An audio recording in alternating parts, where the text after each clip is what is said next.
by the former Conservative leader Iain Duncan Smith. Do you think she has got a chance of getting this through? Not unless they do what was asked, which is reopen the withdrawal agreement and to change all those elements, including the backstop, so they're legally binding. At the moment, what you get is sort of protocols and suggestions like that, but the Court of Justice in Europe will dismiss those in 2 seconds flat, as it has done, for example, on the Charter of Fundamental Rights, when they got a protocol saying the UK would be out of that.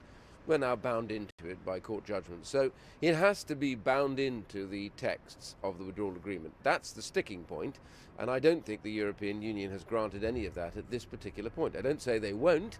I say right now, until we've been through this vote, I think they're not going to move very much. So has anything actually changed in the past months since Mrs May pulled the original vote? I don't think anything's really changed, because I think she's still talking to the European Union. I'm led to believe she hasn't had much back from them over the Christmas period. I gather she's talking to them again this week. But at the moment, nobody can detect anything new that's coming out. Now, if she's planning on pulling a rabbit out of the hat, the Prime Minister, good luck to her. Just let's hope it's not a dead rabbit, and that it's actually a live and kicking rabbit, and it means something, because the DUP will certainly not back anything that leaves them in a separate state from the United Kingdom, which is where they are at the moment, with a kind of border down the Irish Sea. They won't accept that in any shape or form, and that opens the door to confidence motions. Should she end up having to face a confidence motion, would they support her? That's the real issue. So it's more fraught than people might imagine, because you have to get something substantial. Are the DUP then the key in terms of getting more Tory MPs to back this? Are the DUP the potential game changer for Mrs May if she can get their support? Well, they've been very categoric. If anything, they've even hardened their stance, I think, over Christmas, where they came out a couple of days ago and said categorically they would not accept anything with this backstop in it. But they've also tilted at another arrangement which leaves us very, very undefended, which is the state aid provisions. The Court of Justice is now using those to go for tax harmonisation.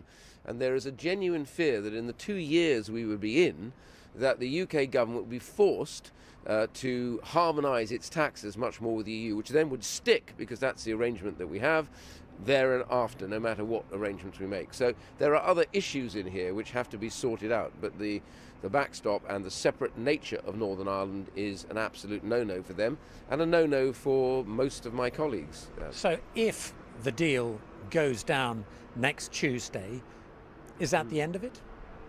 Well, I don't think the end of it is until the 29th of March. So I suspect that what will happen is, if it goes down and is voted down, the Prime Minister will use that to say to the European Union, I told you so, you just haven't realised just how serious this is. Either we're going to have an arrangement where we don't make a deal with you, we will leave on WTO terms. You don't want that. You've made it clear you don't want that. We would rather have an arrangement. You better start seeing this is a reality, and therefore now we have to do some proper negotiation. And I think using that to get them to come to the table properly is the best hope that she's got at the moment. Iain Duncan Smith, thanks very much.